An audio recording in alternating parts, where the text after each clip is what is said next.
Hey kids, do you like wrestling? Well, we like wrestling too. We are Shake Them Ropes here on the Voices of Wrestling Podcasting Network. Myself and Chris Novembrino kind of doing a lazy river of wrestling criticism, going through the news and whatever happened in stateside television wrestling. And also, you know what? Sometimes we just like to watch old stuff and talk about that too.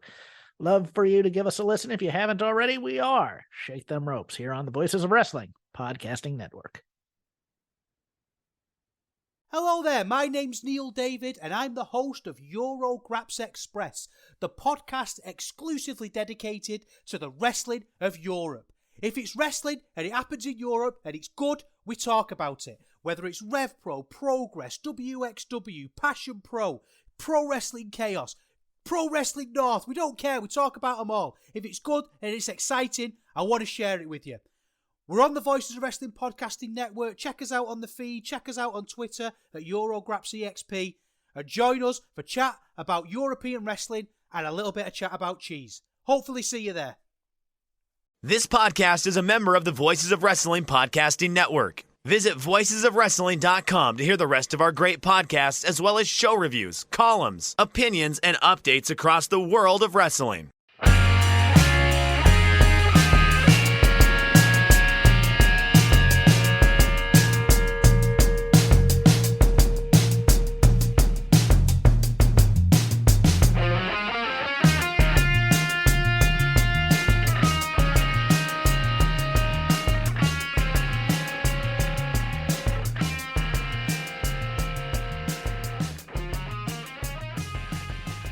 Hey kids, do you like professional wrestling? Well, we like professional wrestling too. This is Shake Them Ropes. I am Jeff Hawkins, returning from his suspension of 1 week. Chris Novembrino. Chris, I hope you've learned your lesson. I'll never change. I reject the court system, and they're fake courts. And the entire appeals process was also bunk. And so was the punitive process. I hope you're ashamed of yourself. And honestly, with regards to the listeners, there was a lack of support for your boy that was a bit crushing in my darkest hour. So everyone from the co-host on downward ought to be ashamed of yourselves for what you did. I'm sorry, sir. This was not the time for a monologue. I was just asking if you had learned your lesson. That's a yes. No. Have you learned anything from what you did to me? Yes.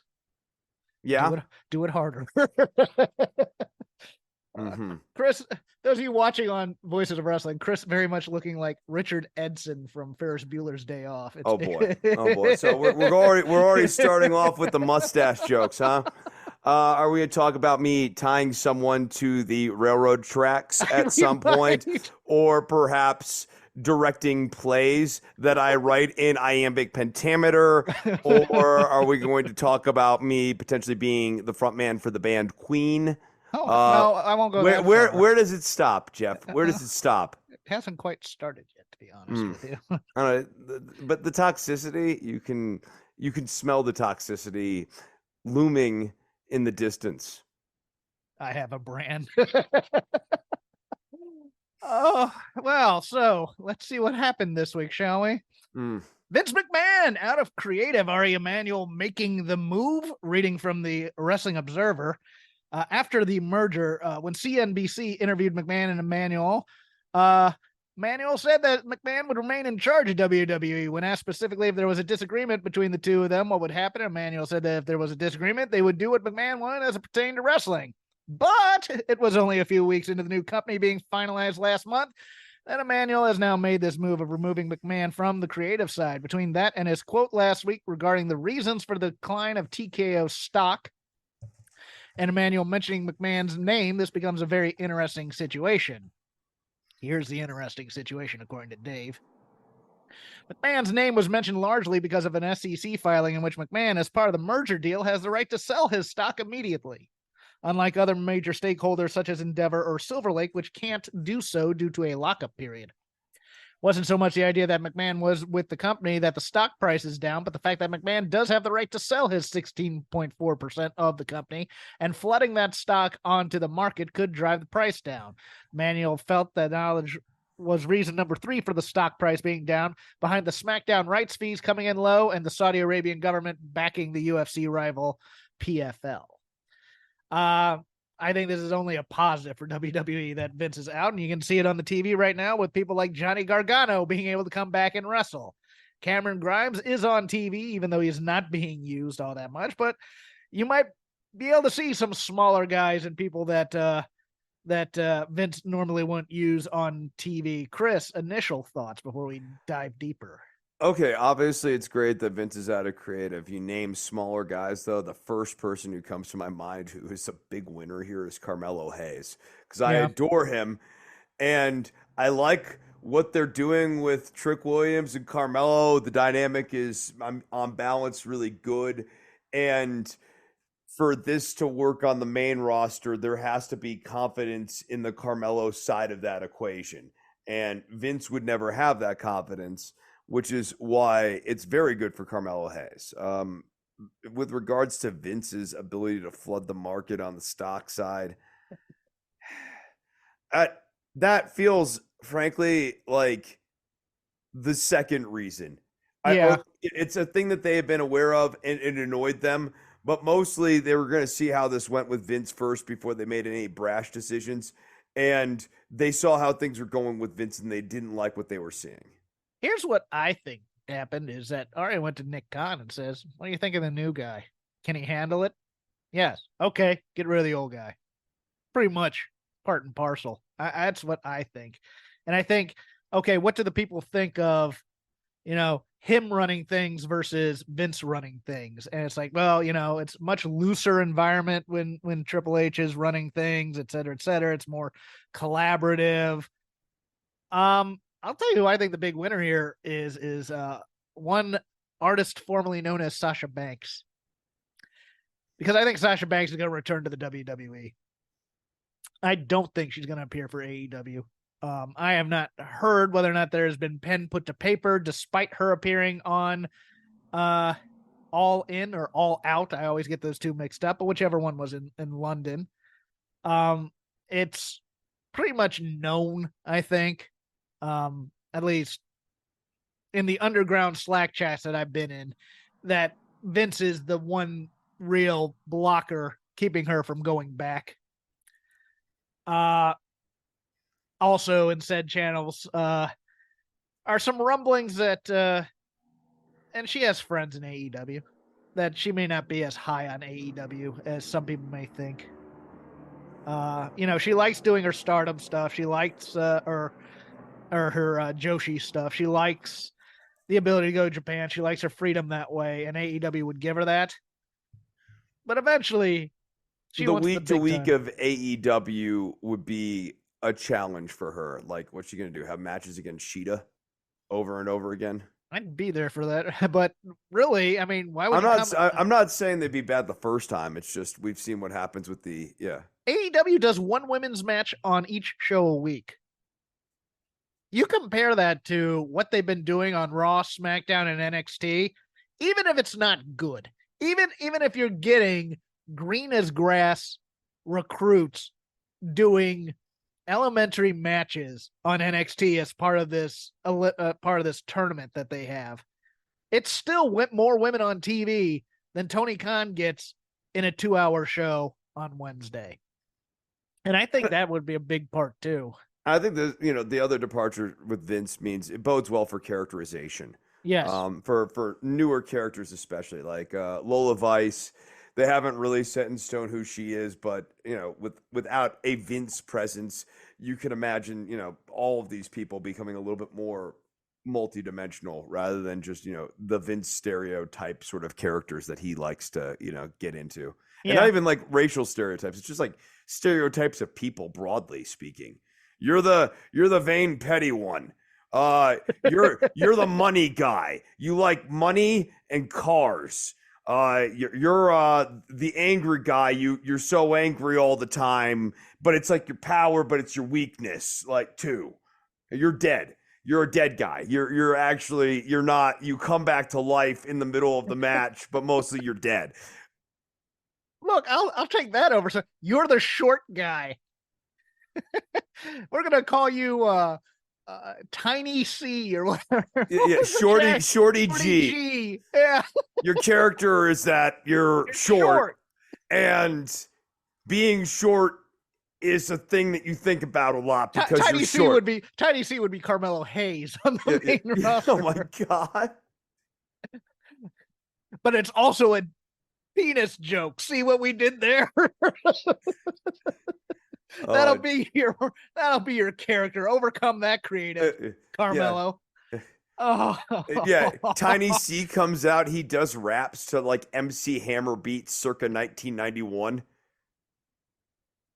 And he has to somehow overcome that. And he's emasculated in every match. Every match. Every match, yes. Oh, no, actually, his theme song is just a knockoff of Can't Touch This. And he comes out and does do like the full parachute dance. pants thing. Yeah, and parachute pants, everything. Oh, yeah. Hair cut into the fade like Hammer.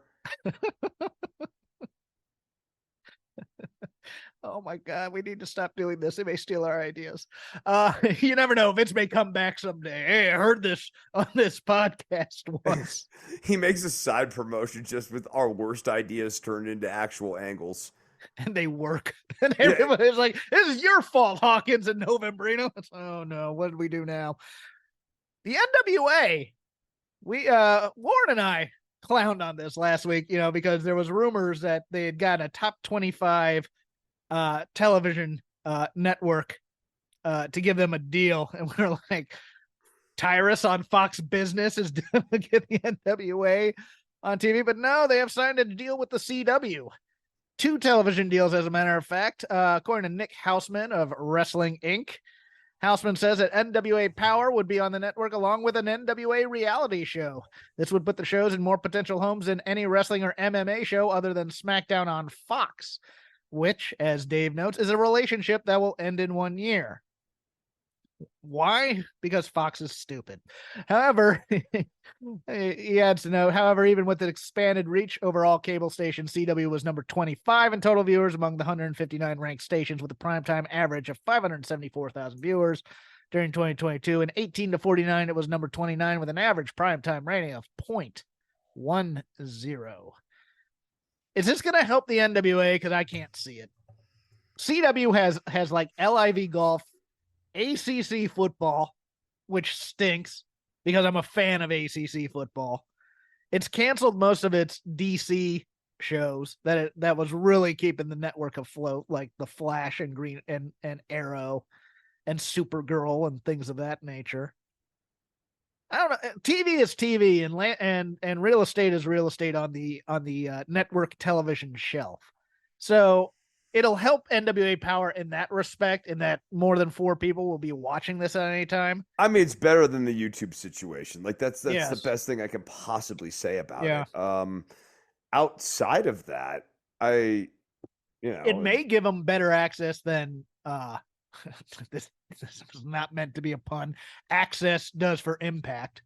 Yeah, isn't the CW generally available on like the most basic TV packages? Yes, yeah, it's the equivalent of the old UHF. Pretty much. I kind of think that's not a bad place to be in this, just in the sense that like SmackDown was on the CW at one point when it launched, wasn't it? Or am I thinking UPN and CW, and then they merge or what? Yeah, some then they crap became like the that. CW. Yeah, UPN and the WB merged to become the CW, right? The WB. Yes. Oh, Michigan J Frog. Why don't they use that character anymore? Whatever happened to Michigan J Frog? Stay tuned for Pigsty and Homeboys from Outer Space next on the WB. Yes. As first reported by the LA Times, Roman Reigns will defend the undisputed WWE Universal Championship against LA Knight at Crown Jewel in Saudi Arabia on November 5th. Good for LA Knight. Dude is out kicking his coverage in every possible way. And I know that there, a lot of the purists over in the VOW neighborhoods and fan bases are like, well, he can't wrestle. Doesn't matter. This is the biggest card he will ever headline in his life. And you got to be excited for a guy who just kept on grinding, even if it was on the aforementioned NWA Power, and was made a male model by Vince McMahon, et cetera, et cetera. Now he's getting his chance at the big time. I can't fault the guy. Go get paid. I think his story is pretty incredible, personally. Yeah. He's over 40, I believe, too, or he's 39, around that.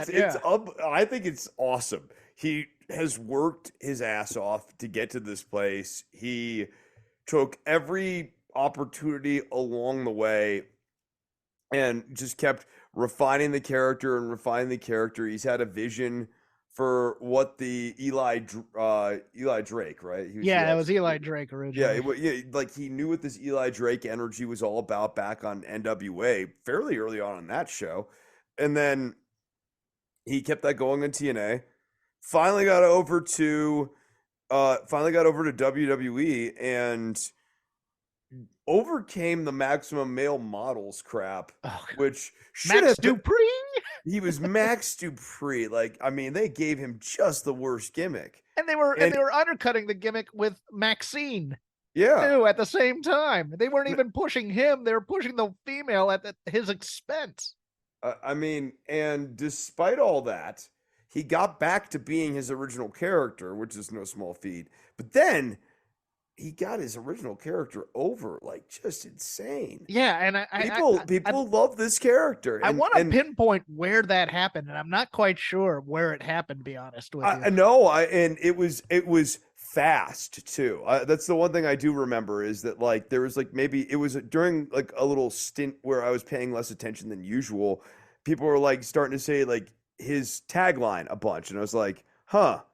Why? And then I realized, like, next time I popped on like WWE television, I'm like, this guy is over like Rover. You see kids going around going, yeah, after everything, and you're like, what is going on here? What is happening? And then you just feel old and out of it.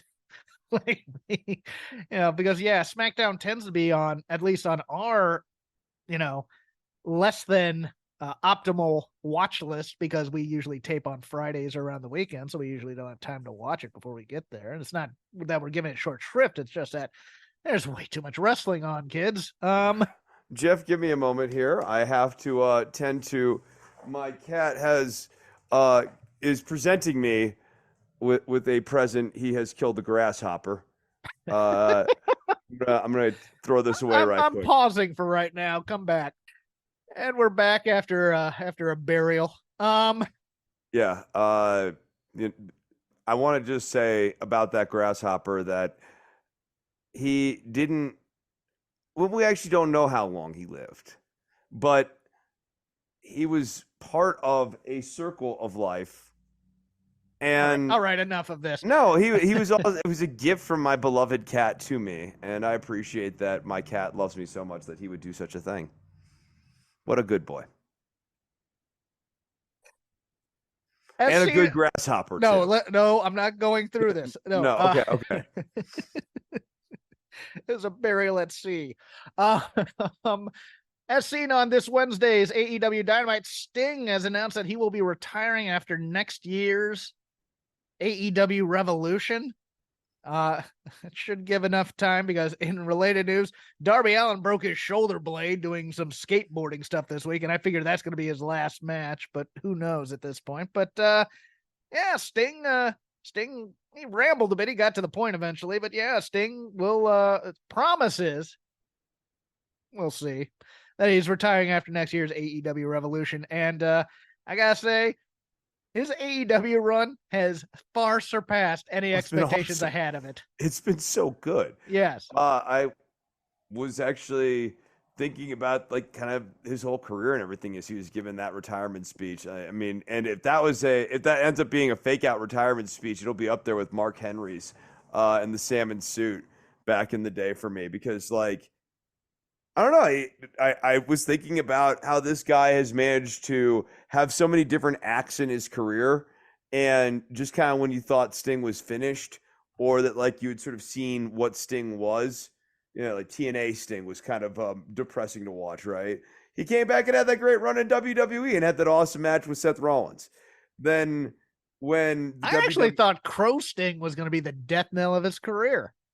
I did. I thought that was stupid. People cheer him too much. He'll never get over. Yeah. Why was I wrong?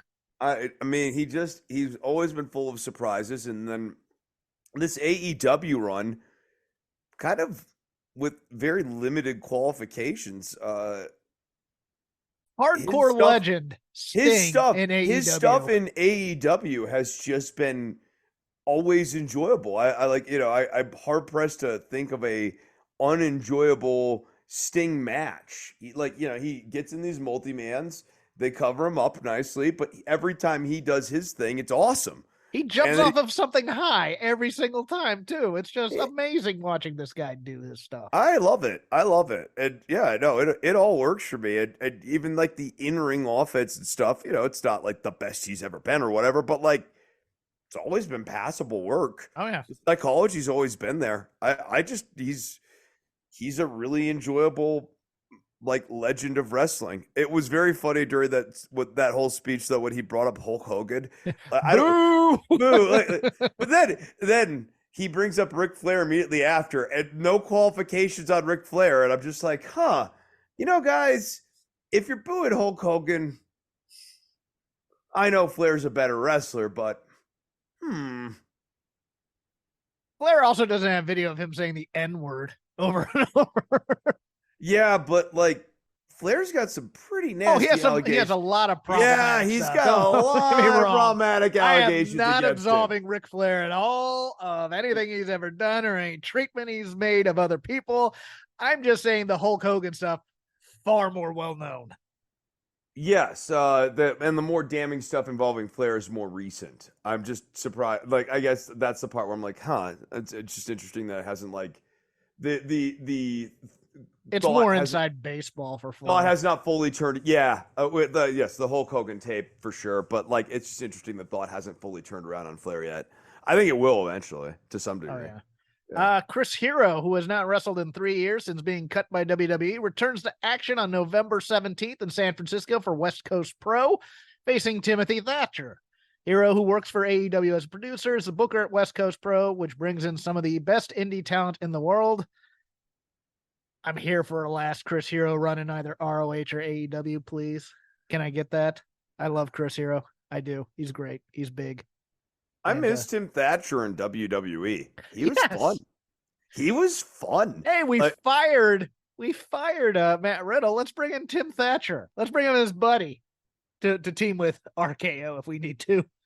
No, bring him in to fight with Dragunov. You kidding me? Oh, yes, I will take that. I will take him and Gunther since they were both in Imperium on the Indies. Was it Imperium on the Indies or was it Wrestle something? I can't remember the name. Well, and then like Drew Gulak and Thatcher were a great tag team, and Thatcher, Gulak, and Kid Regal would be awesome.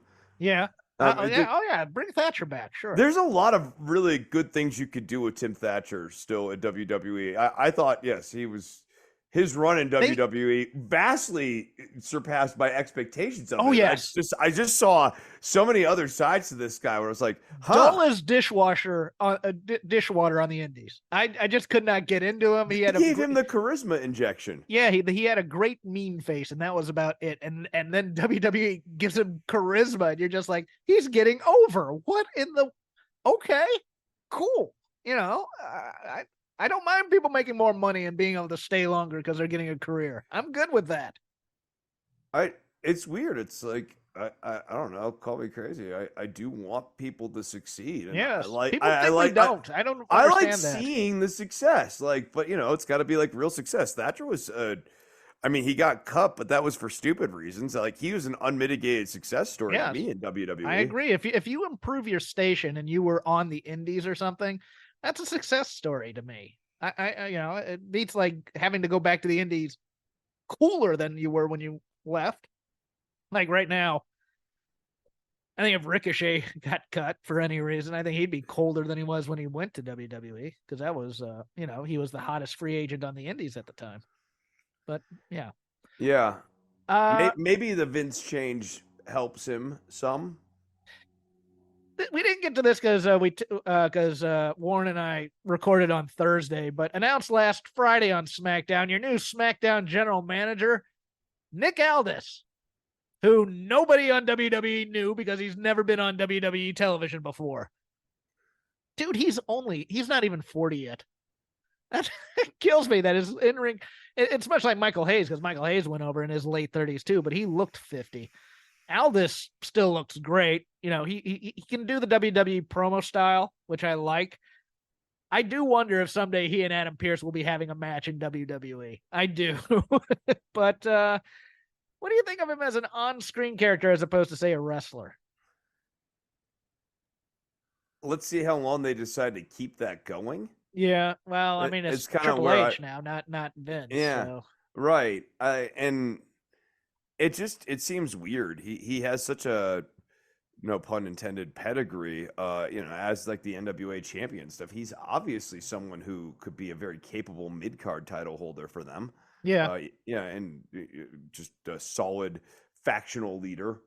You could even have him do something like, I don't know, upset Gunther. Like that'd be a really interesting way of getting the belt off of Gunther. Oh no, but you gotta let Ilya beat Gunther. That to me is the biggest no-brainer. Or Carmelo, one of those two have to come. Somebody from NXT has to come in and beat Gunther for the Intercontinental title, and that will make him on the main roster. That's certainly one way of doing it. I think that's a more chalk way of doing it. If you want to turn Gunther, though, screwing him out of the Intercontinental title at the end of this big run actually positions him as like a babyface, which would be interesting going into a Roman Reigns feud. I would howl if it was Giovanni Vinci because that story, why would you ever break up Imperium? I just don't get it, but it looks like it's coming.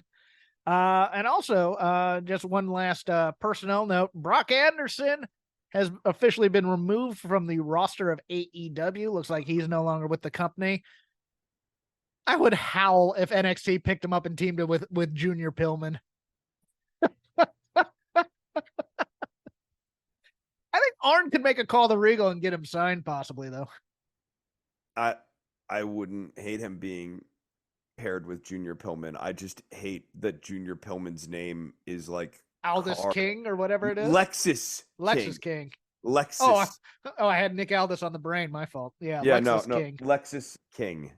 I believe Impreza King was taken. It is Toyota King. Yeah, Toyota King. Yeah. The indie Ford version of King. Ford King. Well, no, that's definitely an NXT name. That is totally. It is such a Curtis Axel move. The son of Mr. Perfect, Kurt Hennig, Curtis Axel. Yeah.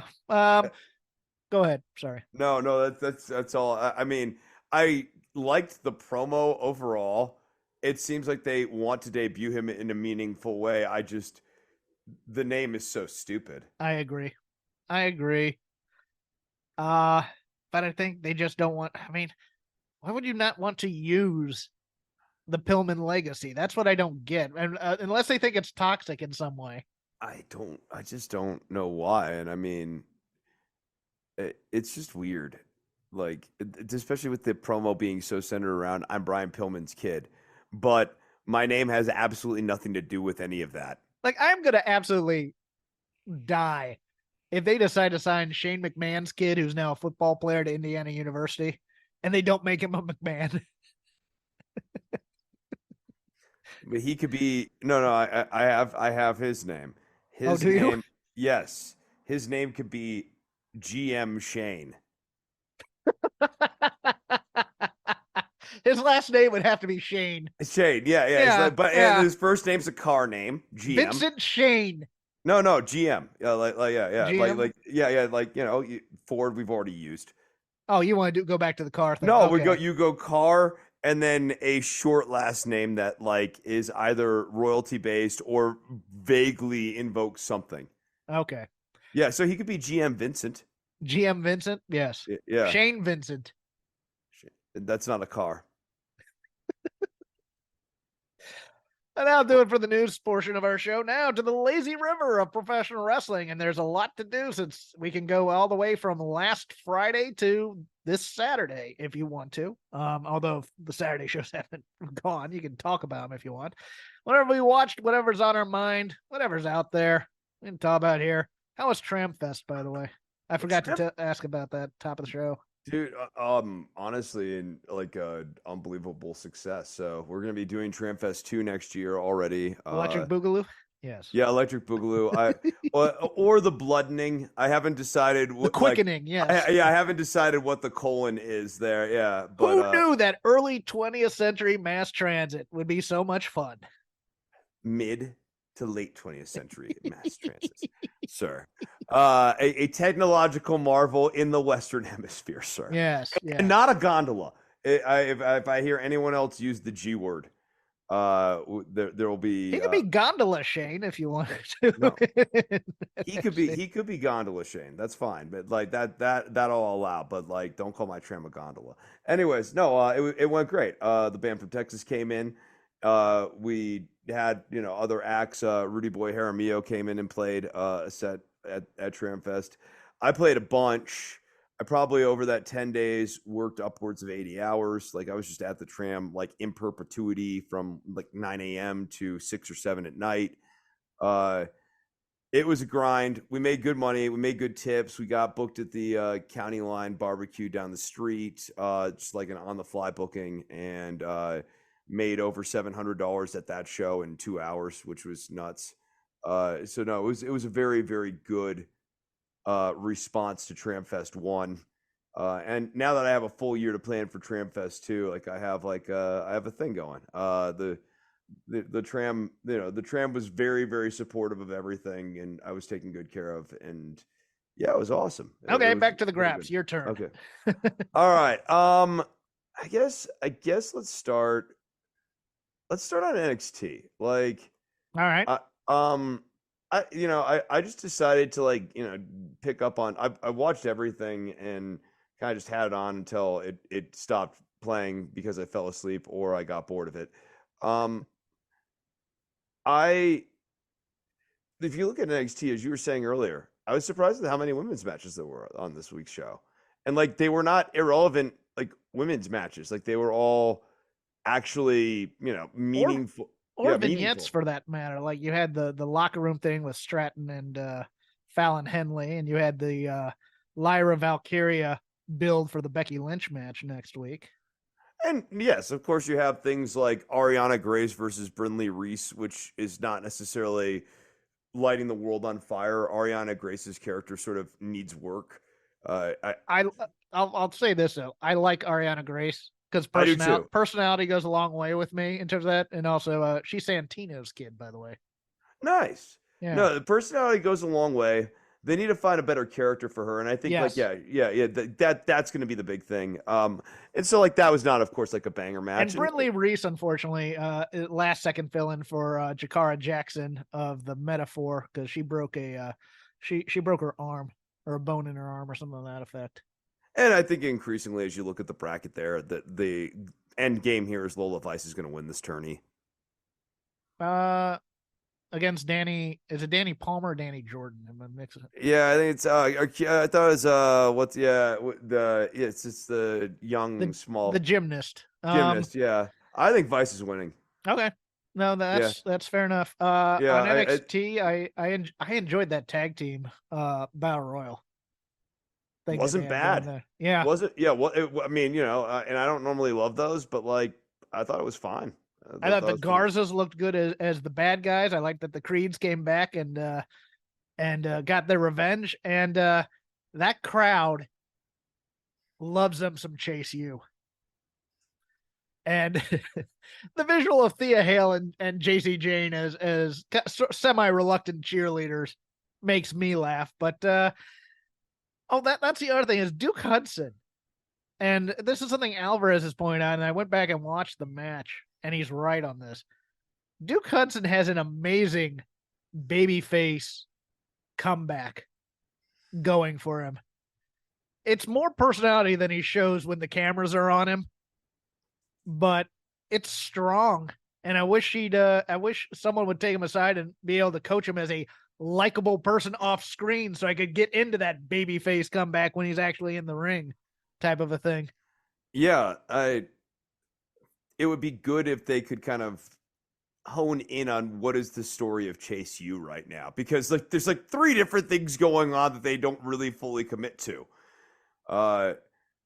Is Andre, like, you have the JC Jane and Thea Hale thing where it's like she's getting turned to the dark side, but then like it's now more like JC Jane's getting turned to the light side, or like yeah, it's like weird. And then Duke Hudson's always been completely disingenuous, and so it's like weird when he's actually a legitimate baby face because he's always disingenuous in all of these scenes. You know, right down Chase then you have Andre Chase being doting father, but also prone to Tourette's when he gets angry, kind of a thing. It's the weird it's the weird dichotomy of being calm, cool, and collected when he's caring about Thea, but then going off on, you know, cussing rants when somebody in his classroom doesn't know an answer or something. And that would be fine if he wasn't oblivious too. And that's a key feature of Andre Chase's character to date as well. Is that like there's like an obliviousness that he just is unable to read things.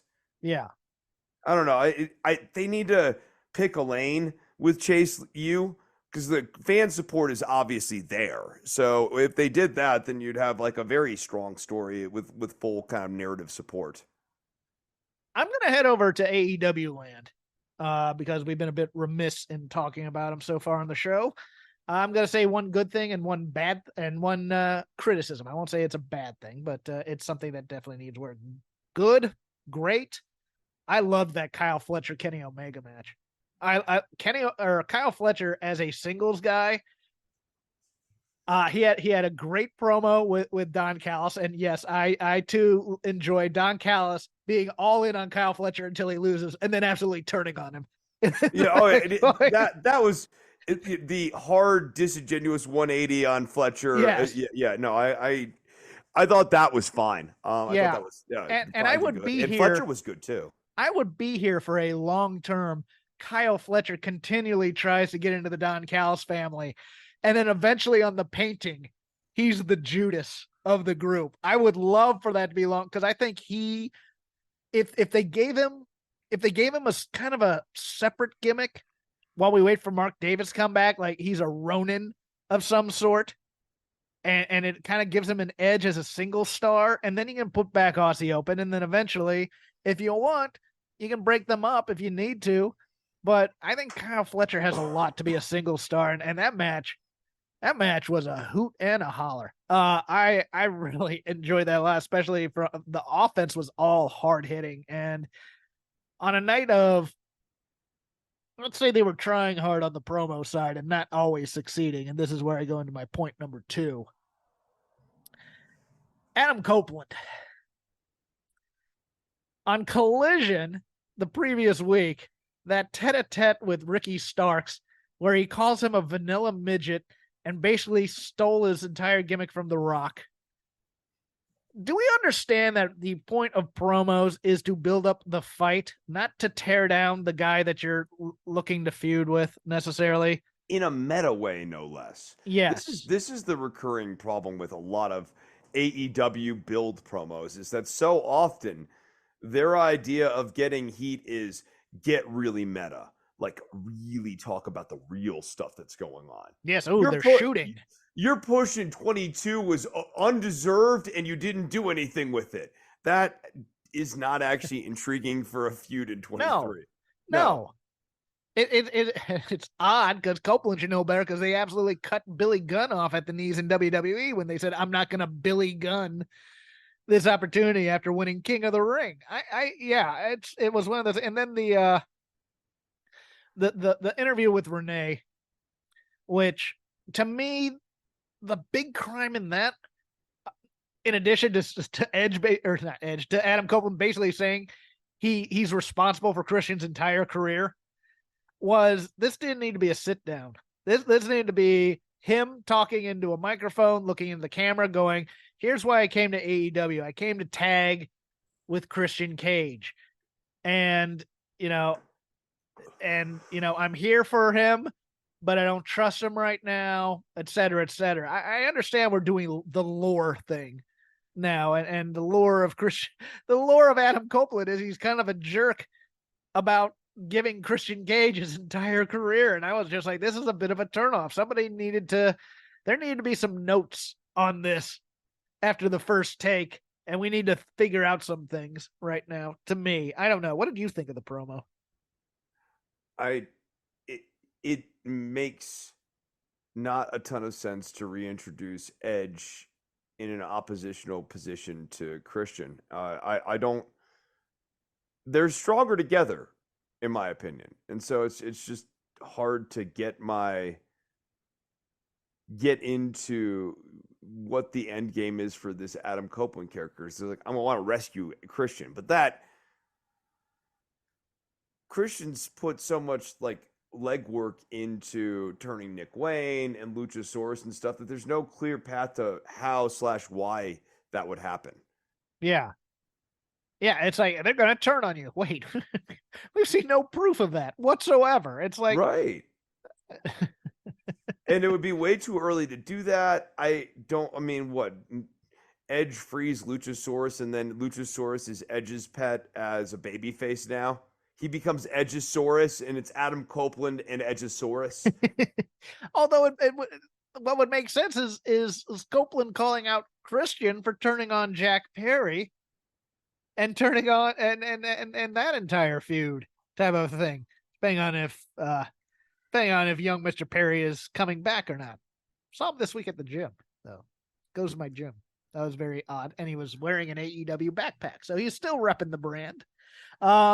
But yeah, no, that makes no sense. Christian Cage is the one who turns on everybody else. I don't think they're going to have sympathy for Christian if they turn on him because he's such a jerk.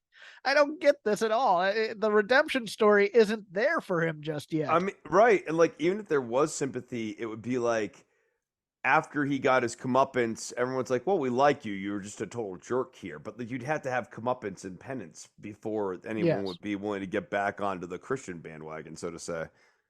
Your turn, sir. Let's see. Emi Sakura and Hikaru Shida had a really fun match.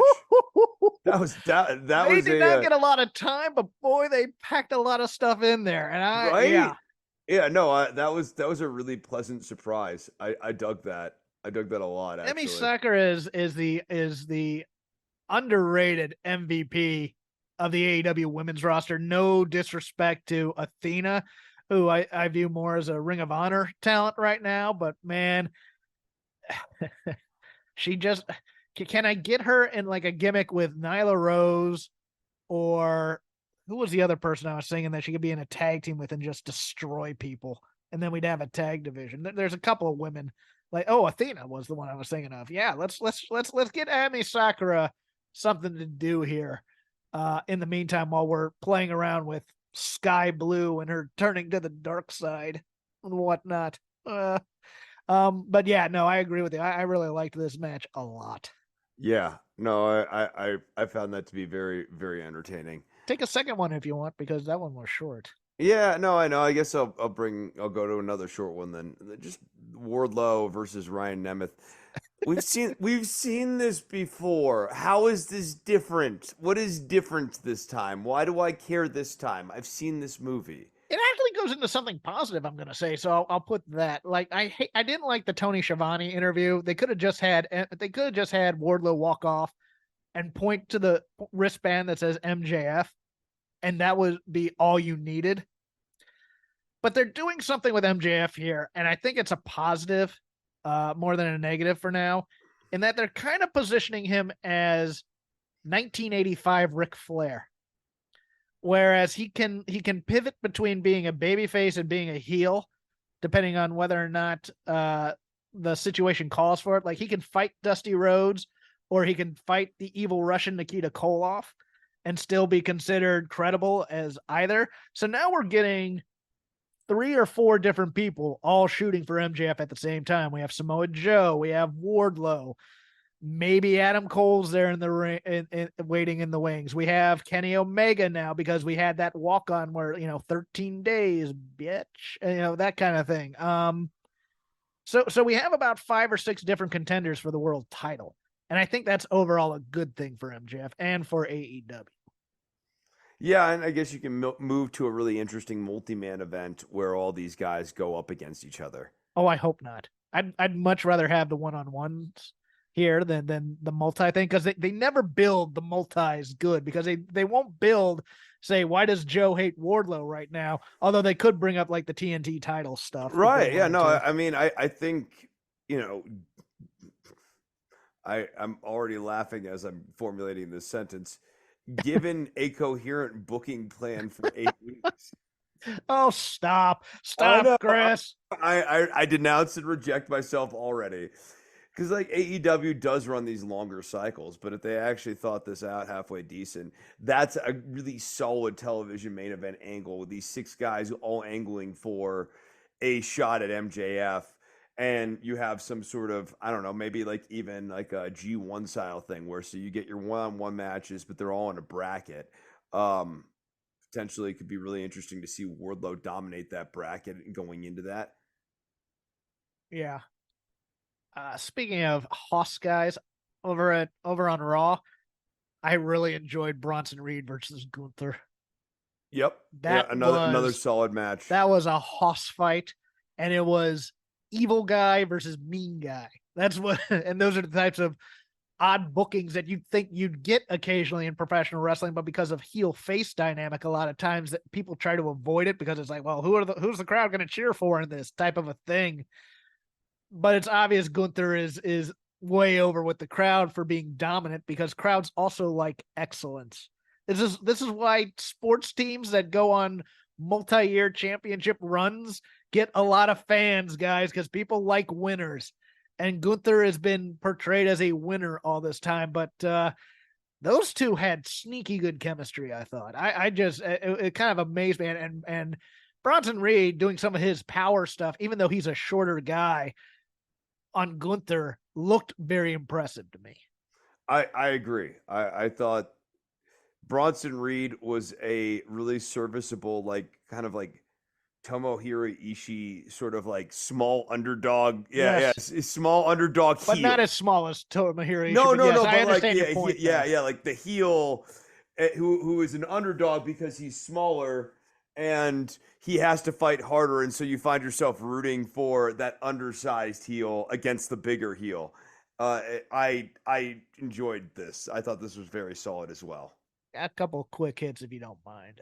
Ricochet is still insane. That jump off of the was it the top of the cover of the stairs there, off of the railing thing onto the people on Raw. It's still, look, I know Sting does it all the time onto different people. I know New Jack used to do it. When you're doing flips off of it onto different people and landing still correctly and not hurting yourself, it's still very impressive. And we've gotten into this habit of making the spectacular mundane because we see it week after week after week. And in that vein, I will also put over on Rampage last night, the debut. Who knows if they're coming back because of the politics between AAA and CMLL, but Mystico versus Rocky Romero, 2 out of 3 matches. Mystico looked fantastic. The former, some of you gringos will know him as Sin Cara in WWE, but no, he decided he put on his working boots and he came out there and put on a show for the people. If it seems to me what Tony Khan wants to be is he wants to do the parlays of politics between various different promotions. Like, he wants to be the bridge between various Japanese promotions to work together to give American fans exposure to all these different things. I don't think it's going to work necessarily. I still think AAA and CMLL will never be able to live together. But if he can go, okay, I'll put my AAA people on Dynamite, I'll put the CMLL people on Rampage, and maybe be able to port them over to Collision, or maybe I bring all the AAA people from Collision over to Dynamite, or vice versa, or whatnot, and I can get this to work. And then maybe I put all the New Japan people on Dynamite, and then I take people from, say, Noah, even though they have a working relationship there, or Dragon Gate USA, and I put them all on Collision, etc., etc. I can serve all masters here. I still think the road to going from number 2 to number 1 is building a star with a certain charismatic presence. But if they're going to go the work rate route, this isn't the worst strategy in the world. I mean, it's a solid strategy for the work rate route. I'm kind of with you. I'm unconvinced that the work rate route is what that's not to me the missing piece of the puzzle No. with AEW. Like there's a battle of the belts tonight, and I have literally no interest in it because it just kind of popped up, and it's like, okay, so basically I'm getting 3 hours of wrestling on a Saturday. And you know what? I'm gonna modulate this a little bit. Okay. There should be 2 tracks on AEW. Like if I was in charge of AEW all of a sudden, and I actually had like booking control, we would keep both these strategies going, but how they be deployed would be done in a very different way. You bring in all the international talent and stuff, and that's what Rampage is all about now. Okay. And Collision. That's your international show. And Dynamite is a coherent 2-hour program that is about pushing the storylines. So you have the storyline show, it's the main flagship show, and then you still have these international satellite pieces that amounts to 4 hours. And I think that sort of hits people who want a I don't want to say WWE, but like a story-driven wrestling show, American style wrestling. They want an American style wrestling show with angles and build and heat and things of that nature. No, I'm Tony Khan spoke about wanting to kind of like bring back some of that Nitro 96 sort of energy or whatever. And that's some of those good Bischoff era shows had that going on throughout the whole program. That's kind of the energy I think Dynamite should be. And then if you want to keep doing the international outreach, try to make the International Wrestling Federation or whatever it is that you're trying to do, you have Collision and you have Rampage. I'm going to push back though, because I think they're trying to kind of do that because, I mean, we had the Nick Wayne thing. We had the Adam Copeland thing. We had the Kenny Omega MJF thing. We had MJF getting built for Wardlow. They're doing all that. But I think when you tell them something like that, they're going to point to you and go, look at what we're doing for the personalities, and point to that Adam Cole vignette, which I'm just like, it's not funny, it's not humorous, and it's not very good. And I could do without ever seeing another one of these.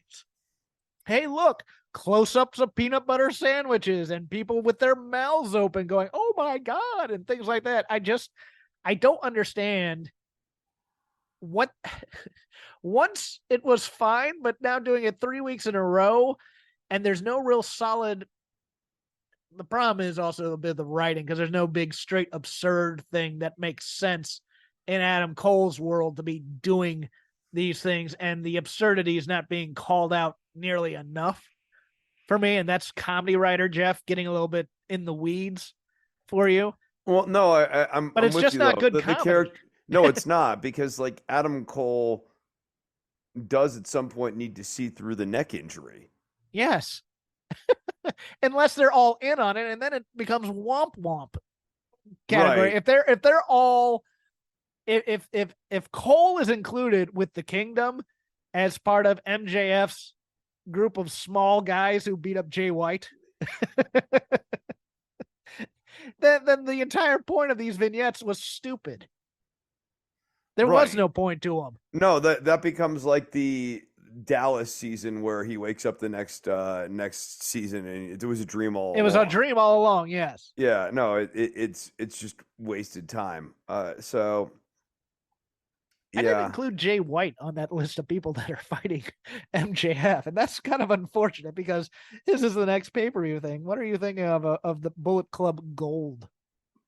Man, they are really committed to the Bullet Club Gold.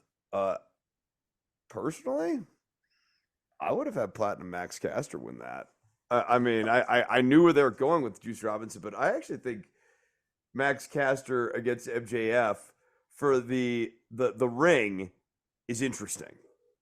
Oh, you're liking the teenage unrequited love date thing with him, or just it's interesting?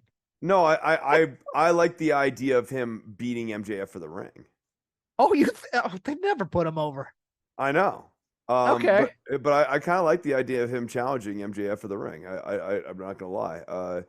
And Juice Robinson, I mean, the problem with Juice, right, as the selection here is that no one really thinks he's going to win it. And he shouldn't. Like, I mean, if you don't like the idea of Axe Caster winning it, I don't know why you like the idea of Juice Robinson winning it. And I like the idea of Juice Robinson winning it. I got to be honest with you. Really? Yes. I mean, I think it would be Jay White. Jay White, first we win the ring, and then we win the belt. And obviously he comes up short on the belt, but he does actually take a chip out of MJF along the way. Although I'm also for eventually breaking off Juice Robinson off of this group because he is such a maniac and he's getting over by being an absolute menace as seconding him, because you can hear him the entire time during just screaming random things during the match and stuff like that.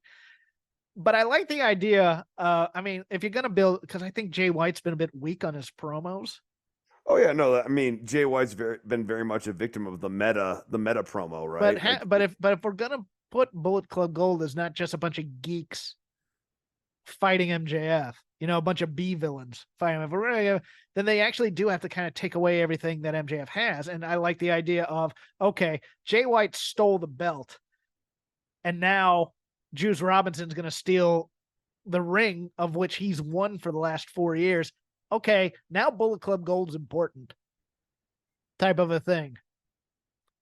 I'm not saying they should go with that necessarily. I'm just saying I like the idea of it. I like the idea of, okay, it's not just the Gun Club being, being like kind of Billy Gunn's dorky kids who don't ever win and got that, ceremonial title reign thing. It's like, no, these guys can win things. They're wacky and they're goofy, but when they put their mind to it, they can be a destructive force. And I kind of like that. Okay, they've taken away the title.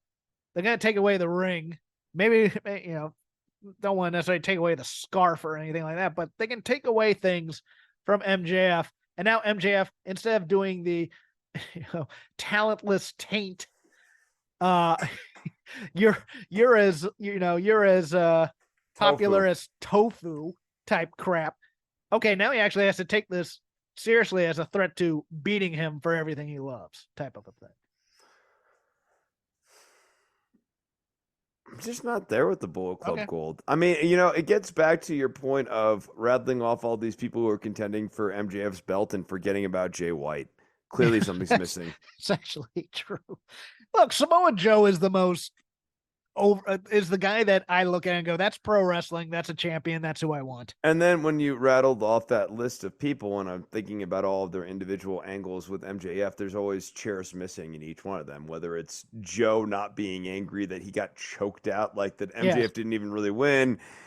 The fact that Jay White just doesn't feel like a credible threat to beat MJF for the title, and that he has not really gotten himself over, that we really need to have the entirety of Bullet Club Gold to mold into somewhat of a threat to MJF, and even then we're still doing work on that front. Omega is a guy who, it's like, you can do the whole I'm a better worker than you, but that makes for a death of a feud type of thing. And he's on a losing streak. And he's on a losing streak right now. He's on a losing streak right now. And so breaking the losing streak, I mean, to get him going for a title run would mean breaking the losing streak. And I just don't know how, like, that. The Callis story is far more interesting for him than any world title shot right now. I think so. And then you have Wardlow, who's back again doing the same thing as it ever was. And so, like, to me, the issue goes back to everything with MJF is super unfocused. It sort of it works from 100 feet away or 50 feet away. And then as you get like 30, 20, 10 feet in, then you start going, oh, wait, not everything's in order here. Okay, final one from Dynamite, because it was something that came up, and it's something I'm being turned on because I didn't like it at first. But the more I'm listening to it and listening to people who like it, it's starting to make me think I'm wrong on not liking it at first. The Hobbs origin story being that he wanted to beat up Chris Jericho because he was front row with his grandmother at a Nitro or a pay-per-view. I forget what event it was. And Jericho playing a heel was mean to them. Because the first time I heard that, I go, okay, that makes no sense, because Jericho and Hobbs have been in the same company now for 4 years. And Hobbs has never gone after Jericho for that. But now He does, but it's like, no, Jeff, he was waiting for his opportunity, and then he got his opportunity. I'm like, okay. But also, it's one of those things where it's like, I don't want my villain origin stories to be the villain has a point. We have a lot of that now. We have a lot of that. Yeah, Chris Jericho was a jerk, so he became a bad guy. I didn't like this, right? Like it's the premise. Yeah, I guess it's like Hobbs didn't understand that wrestling is fake, which is that meta thing honestly really hurts. Like a professional wrestling character didn't understand that wrestling is fake because it isn't, because it's real. But then like that really, I was watching this like, oh, I can't think about that. But I liked the promo and I liked the delivery. It was the story that I kind of went. The story's bad. Here's an important detail that I think has been forgotten. Chris Jericho is the first AEW champion, so like Hobbs should have been unbelievably motivated, and perhaps the most motivated guy in the company early on to tear him down. If that's the story, yes, yeah, exactly. Like that's the story. This man not only is the impetus for him joining or getting into wrestling in the first place, the person he hates most in the business, this man also has the gold. So like, why didn't he go for the title back then? There's just a lot of steps missing here. Yeah, no, they skipped a lot of the origin to go, oh, we found this thing. Let's retcon it that Hobbs has always hated Chris Jericho and he's kept it a secret. Like, oh, that's a pretty big part. Right. And he was waiting for his moment. And like, why was this the golden opportunity? And like, why did he need Don Cal? Why couldn't he have done this with Team Taz? There's just so many. Or QT Marshall or whatever. Yeah. Or he tried to explain the plan to QT, and QT's like, I don't like it. We're not doing that. And that's why he left the faction. Harley Cameron told him that it was a bad idea. And she was showing a lot of cleavage at the time. So it was like, yeah, okay, I'll take that as a hint. And I wanted to do it back when I was with Team Taz, but Starks was like, nah, let's not do that. And then like Taz was like, okay, yeah, let's not do that. And Hook didn't like it either. So we didn't do it. But I wanted to do it, but we didn't do it. I hate this guy. I hate this guy. Anything else from you? Okay. I guess we haven't done Raw yet, right? Well, I did Bronson and Gunther. That's true. I did Ricochet. But the Judgment Day winning the tag team titles back did, I was just like, well, why did they take them off on the pay-per-view? Too soon, right? I thought I agreed. That was too soon. That was a weak move, in my opinion. You have a story going with Jey Uso and Cody Rhodes, and I think especially with Sami Zayn being worked into it, it's really important for Sami Zayn to be on the outside looking in through all of this. And seeing Jey Uso as the tag team champion, I think was a good and solid piece of characterization that they just sort of walked on too soon, in my opinion. Are we going to turn Sammy again? Because they just traded his best friend to SmackDown to complete the Jay trade, which is somewhat, I mean, I like the moving parts of this angle, including Drew as well, being the guy who's like, how can you just let him apologize and that be okay type of a thing.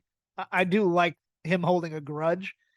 But at the same time, it's just like, I don't see how Sami Zayn can remain friends in story in terms of Kevin Owens is getting traded over to the show to get basically fed to the bloodline at some point. The other two guys are winning the tag team titles from him. And I just think Sami Zayn's far too likable at this point to turn back heel. Yeah, no, I wouldn't turn him heel. He's so likable at this point, I'd forgotten about the heel run. Like that's how strong he's been as a babyface. It's just a natural babyface. Yep.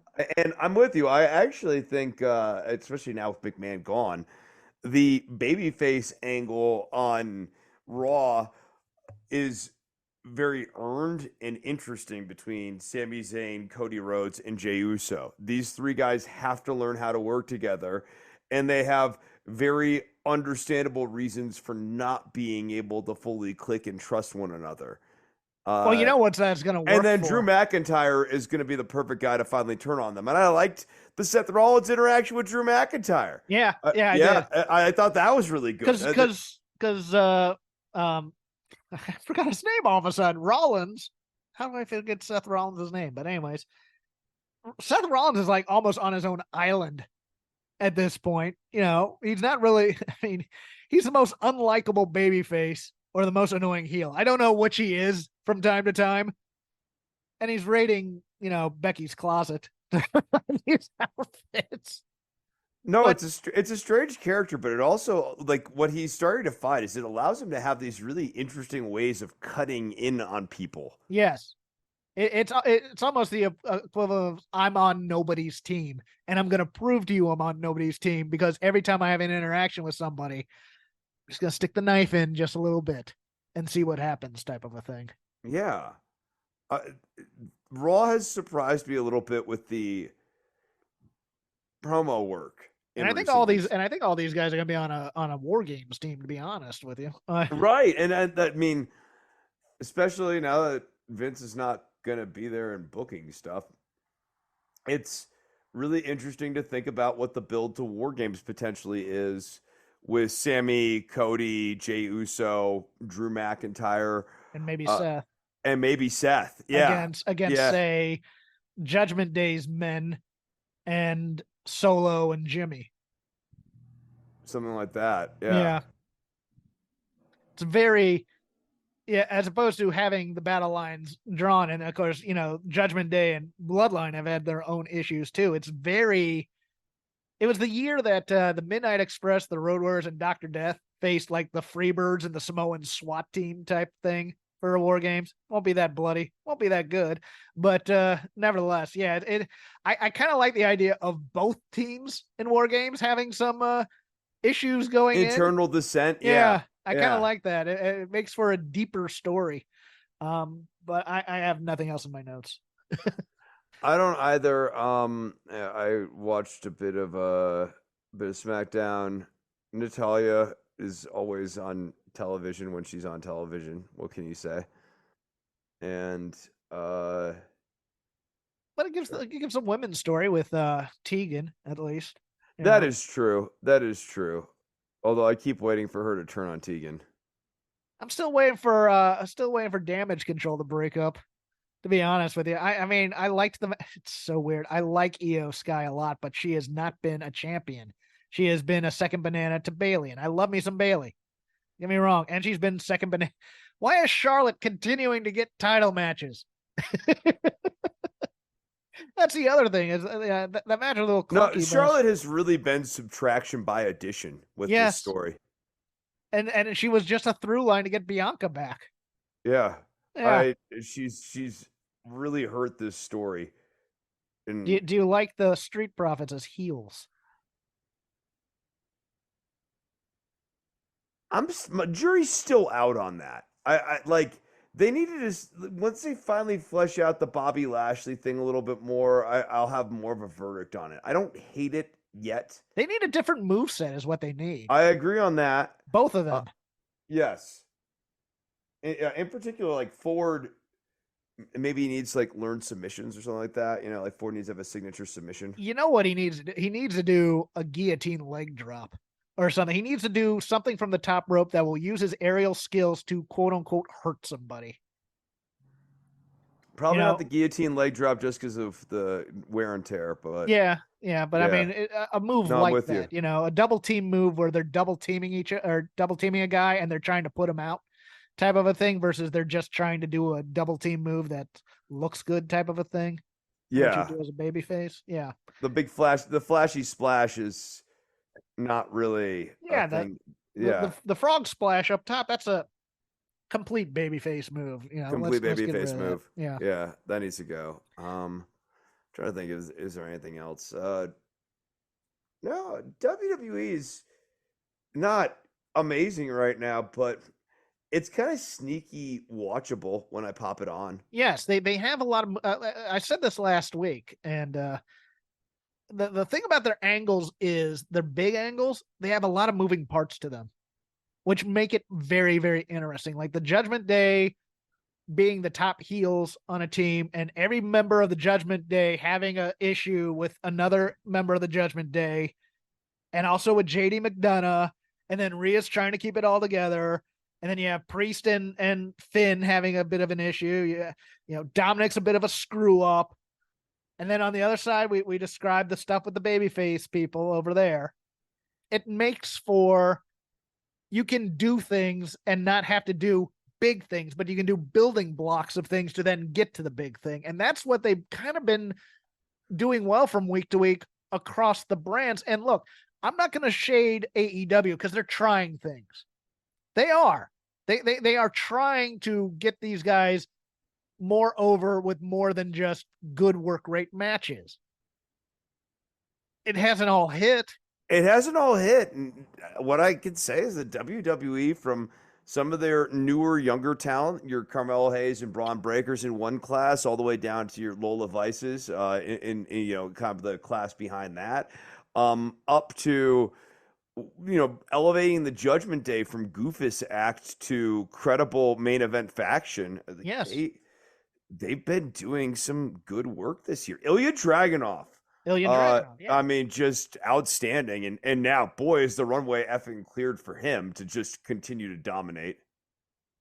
Yeah. So, I mean, look, I know we're in Voices of Wrestling territory, and I get that there's a need to drag WWE, but you got to give them their flowers when they do things well. And you got to give AEW their flowers when they do things well. And I think people think I've been guilty of not doing that, being too hard on AEW, thinking I'm cheering for WWE, and I'm not cheering for anybody. Trust me. I feel a compulsion to drag both Vince McMahon and Tony Khan because I find them to both be strange, weird, not like hard to defend people, and I find the fans of them to be strange. My motivation is just myopic. My motivation is just to make pro wrestling better, and that's it, and make it more watchable. And God knows we don't need 3 hours of wrestling on one night, but they've decided to do that, so we have to go with the army we have, not the army we want. Let's end it there, Chris. You can follow me on x.com at crapgame13. Oh, is that you on a porn website now, Jeff? No, but it's funny when I go on x.com at work, I have I almost at times accidentally put xvideos.com, which is a porn website. It is quality materials on there. And I'm like, oh, if I do that, I'm totally getting fired, and I don't want to get fired because I actually like my job. You can follow the show at Shake Them Ropes on said same website. We are part of the Voices of Wrestling Podcasting Network. Chris is on the gram at Dr. Nove. Dr. _Nove. Well, I was thinking about if I was going to spell it, if I was going to say it, but yes, DOCTOR _NOV. He has been updating with trams and trolleys and sky cars. I ride on top of guitars, them. Yes. And he's gonna plug his stuff now. Yeah.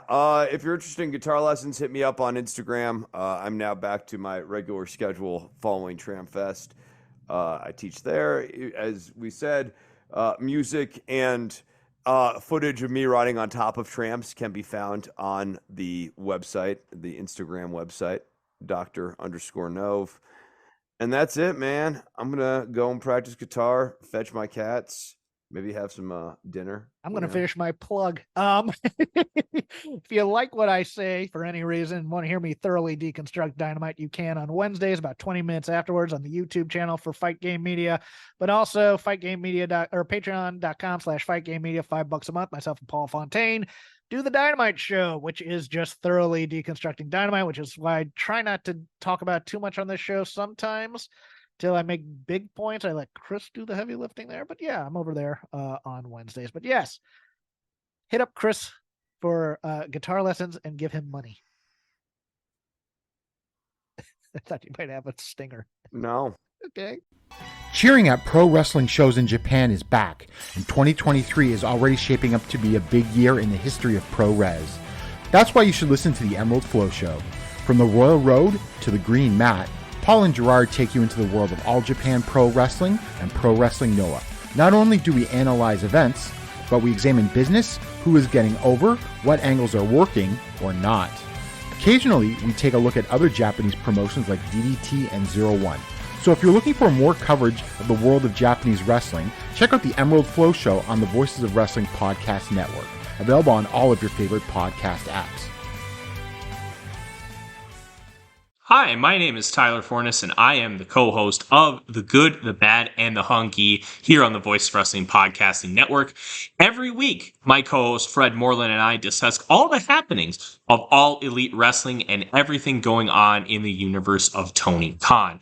We talk about Dynamite, we talk about Rampage, and we will talk about Collision when the time comes as well, along with all the appearances outside of AEW from all the best talents in All Elite Wrestling.